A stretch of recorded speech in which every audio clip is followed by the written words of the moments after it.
the Greek city-states around 750 BCE to 500 BCE. During the Dark Age, Greek villages gradually expanded and evolved into independent city-states. In the 8th century BCE, Greek civilization burst forth with new energies, beginning in the period that historians have called the Archaic Age of Greece.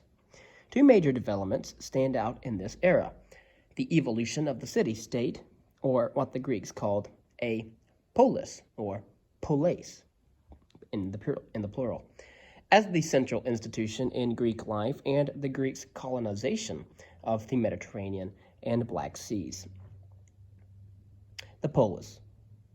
In the most basic sense, a polis could be defined as a small but autonomous political unit in which all major political, social, and religious activities were carried out at one central location.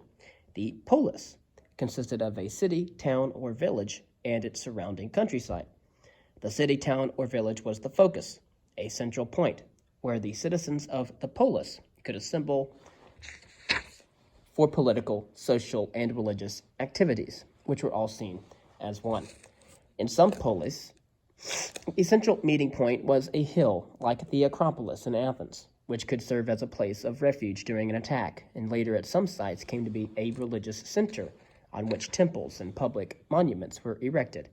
Below the Acropolis would be an agora, an open space that served both as a market and as a place where citizens could assemble. Polis varied greatly in size, from a few square miles to a few hundred square miles. They also varied in population. Given this population density, Athens had a population of about 250,000 by the 5th century BCE. But most polis were much smaller, consisting of only a few hundred to several thousand people in its population density. Although our world politics is derived from the Greek word polis, or polis, the polis itself was much more than a political institution. It was a community of citizens in which all political, economic, social, cultural, and religious activities were intensely focused.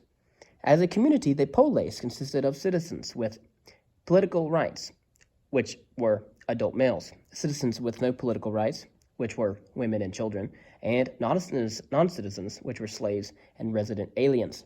Of course, all citizens of a polis possessed fundamental rights, but these rights were coupled with responsibilities.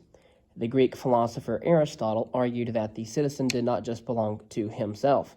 Quote, "We must rather regard every citizen as belonging to the state," end quote. The loyalty that citizens had to their city-states also had a negative side. However, city-states distrusted one another, and the division of Greece into fiercely patriotic independent units helped bring about its actual ruin.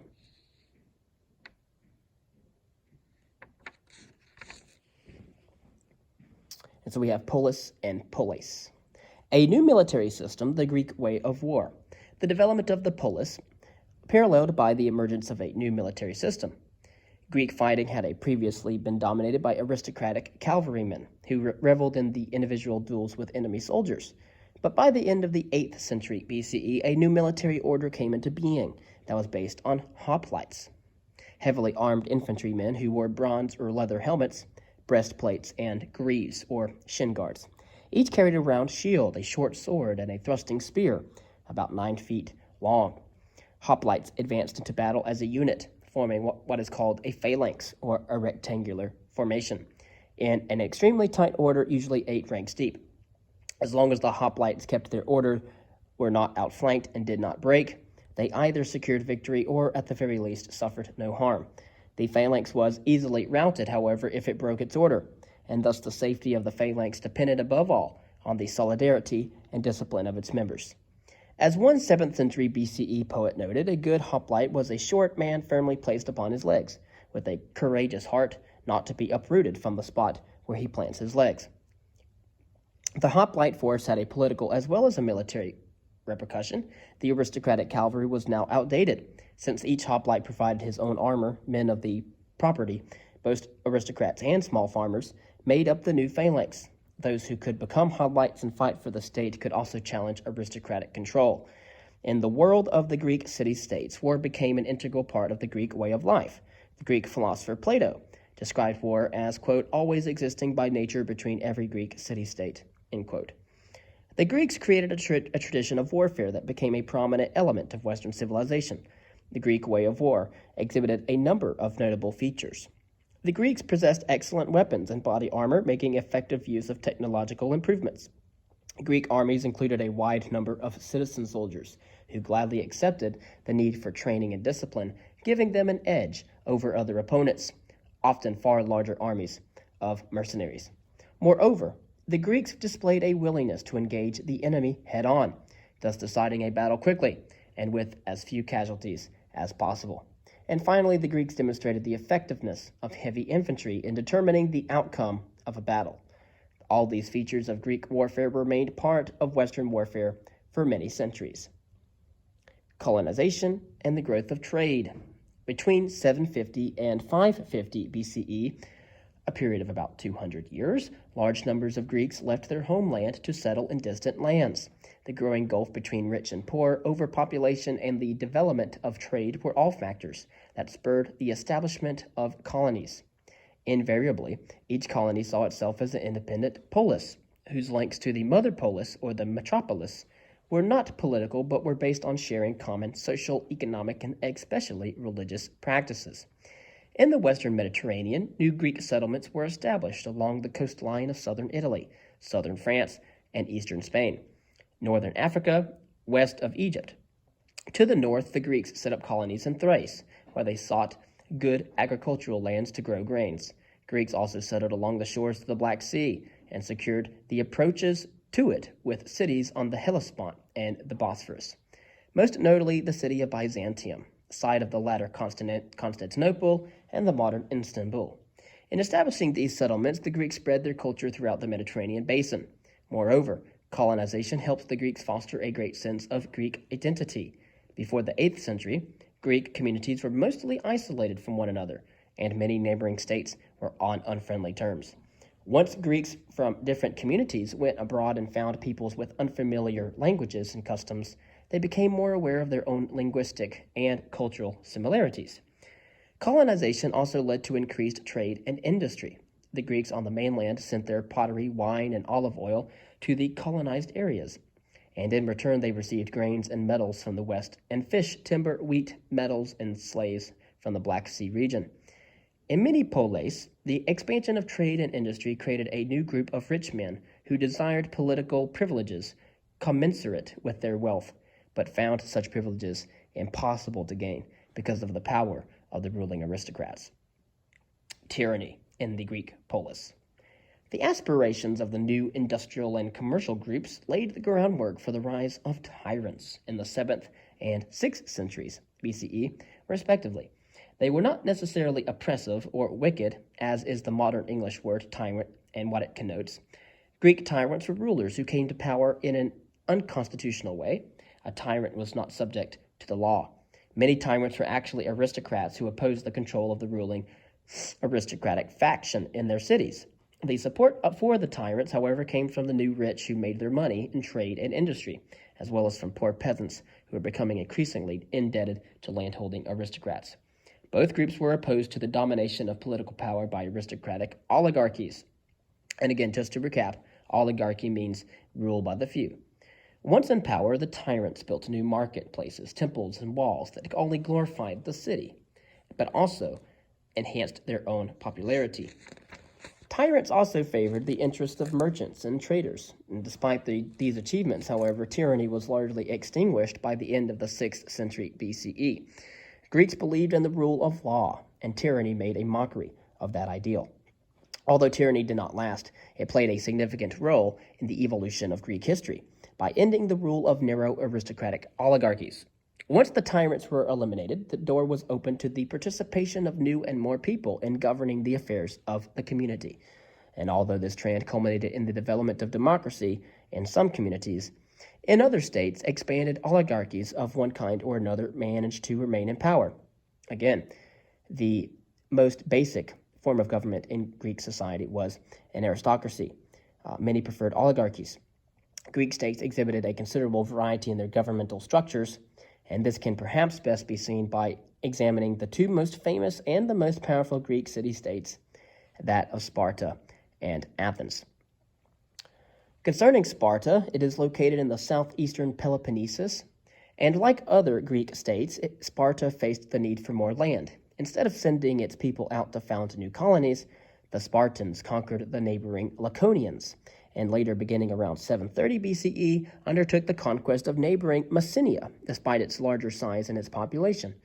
Messenia possessed a large, fertile plain ideal for growing grain. After its conquest in the 7th century BCE, the Messenians, like the Laconians earlier, were reduced to serfdom. They were known as Helots, a name derived from a Greek word for capture, and made to work for the Spartans. To ensure control over their conquered Laconian and Messenian Helots, the Spartans made a conscious decision to create a military state. The New Sparta. Between 800 and 600 BCE, the Spartans instituted a series of reforms that are associated with the name of the lawgiver Lycurgus. And although historians are not sure what Lycurgus ever existed, there is no doubt about the result of the reforms that were made. The lives of the Spartans were now rigidly organized and tightly controlled, and to this day the word Spartan means highly self-organized and tightly controlled, as well as highly self-disciplined. Boys were taken from their mothers at the age of 7 and put under the control of the state. They lived in military-style barracks, where they were subjected to harsh discipline to make them tough, and given an education that stressed military training and obedience to authority. Of course, at the year of 20, Spartan males were enrolled in what is called the Army for regular military service. And although allowed to marry, they continued to live in the barracks and ate all their meals in public dining halls with their fellow soldiers. Meals were extremely simple. The famous Spartan black broth consisted of a piece of pork boiled in blood, salt, and vinegar, causing a visitor who ate in a public mess to remark that he now understood why Spartans were not afraid to die. At the year of 30, Spartan males were recognized as mature and allowed to vote in the assembly, as well as to live at home, but they remained in military service until the age of 60. While their husbands remained in military barracks until the age of 30, Spartan women lived at home. And because of this separation, Spartan women had greater freedom of movement and greater power in the household than was common for women elsewhere in Greece. Spartan women were encouraged to exercise and remain fit in order to bear and raise healthy and strong children. Like the men, Spartan women engaged in athletic exercises in the nude. Many Spartan women upheld the strict Spartan values, expecting their husbands and sons to be brave in war. The story is told that as a Spartan mother was bearing her son, an old woman came up to her and said, quote, "You poor woman, what a misfortune." "No," replied the mother, "because I bore him so that he might die for Sparta, and that is what has happened, as I wished." End quote. The Spartan state. The so-called Lycurgan reforms also reorganized the Spartan government, creating an oligarchy. 2 kings were primarily responsible for military affairs and served as the leaders of the Spartan army on its campaigns. The 2 kings shared power with a body called the Gerousia, or a council of elders. It consisted of 28 citizens over the age of 60 who were elected for life, and the 2 kings. The primary task of the Gerousia was to prepare proposals that would be presented to the Apella, which is an assembly of all male citizens. The assembly did not debate, but only voted on the proposals put before it by the Gerousia. Rarely did the assembly reject these proposals. The assembly also elected the Gerousia and another body also known as the ephors.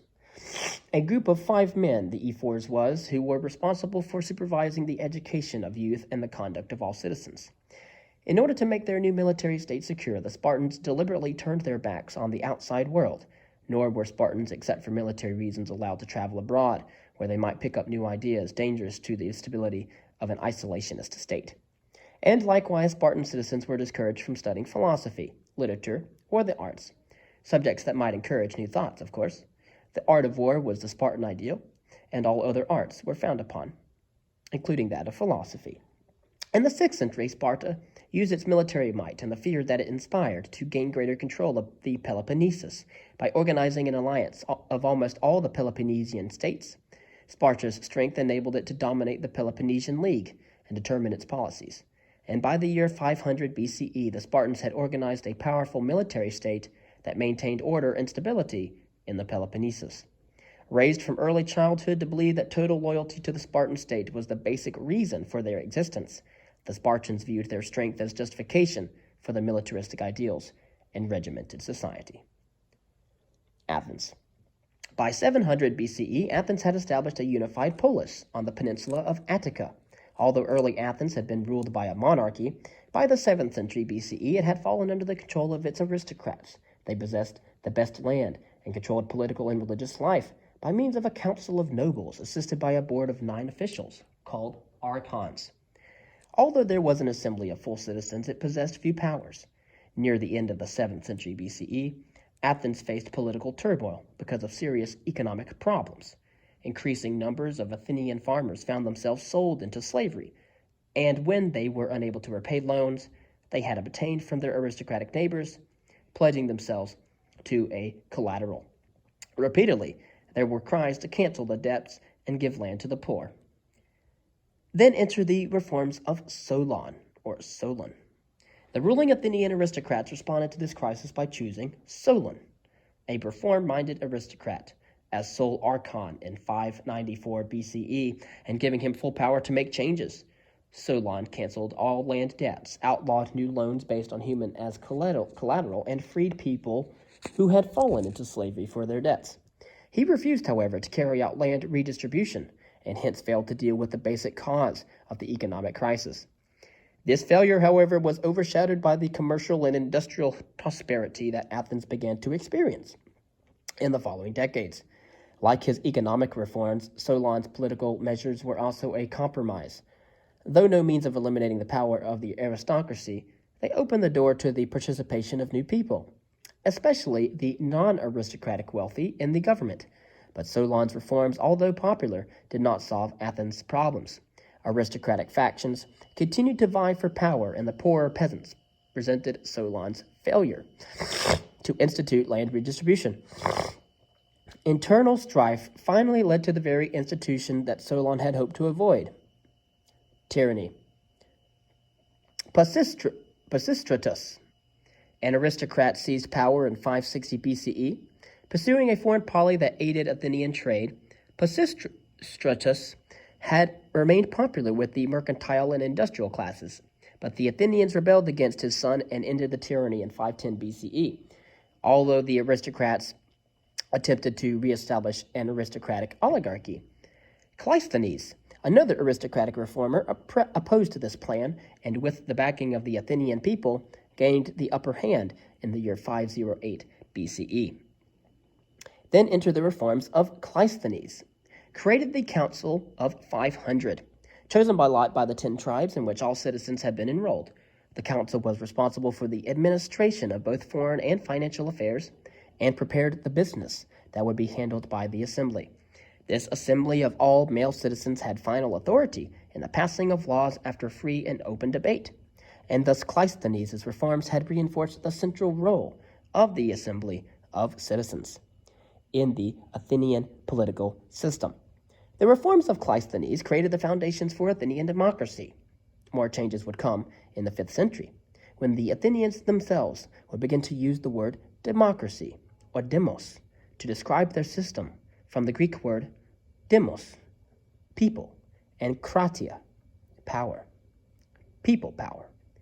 By 500 BCE, Athens was more united than it had been and was on the verge of playing a more important role in Greek affairs. A brief remark on foreign influence on early Greek culture. As the Greeks moved into the eastern Mediterranean, they came into increased contact with older civilizations of the Near East and that of Egypt, which had a strong impact on early Greek culture. The Greeks adopted new gods and goddesses, as well as new myths, such as the story of the flood, from Mesopotamian tradition. Greek pottery in the 8th and 7th centuries began to use new motifs, such as floral designs borrowed from the Near East. Greek sculpture, particularly that of the Ionian Greek settlements in southwestern Asia Minor, demonstrates the impact the Ionian Greek settlements had from other cultures, and considerably that of the older Egyptian civilization. There we first see the life-size stone statues of young male nudes known as kouros figures.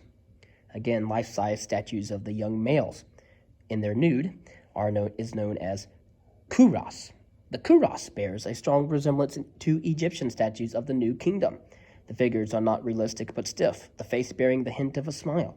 One leg is advanced ahead of the other, and the arms are held rigidly at the sides of the body. Greek literature was also the beneficiary of a Greek alphabet that owed much to the Phoenicians, which we have discussed earlier. The Greeks adopted some of the 22 Phoenician consonants as Greek consonants and used other symbols in order to represent vowel sounds, which the Phoenicians did not have. And so in the process, the Greeks created a truly phonetic alphabet, not just with consonants like the Phoenicians, but with vowel sounds, and probably between the year 800 and 750 BCE, thus making the Greek language easier to read and write than that of Egyptian hieroglyphics and Mesopotamian cuneiform. Greek could be used to record laws and commercial transactions, and to write the poetry, philosophical treatises, and other literary historical works that distinguish Greek culture. In the next part, we will go over 2 sections concerning the high point of Greek civilization, that of classical Greece.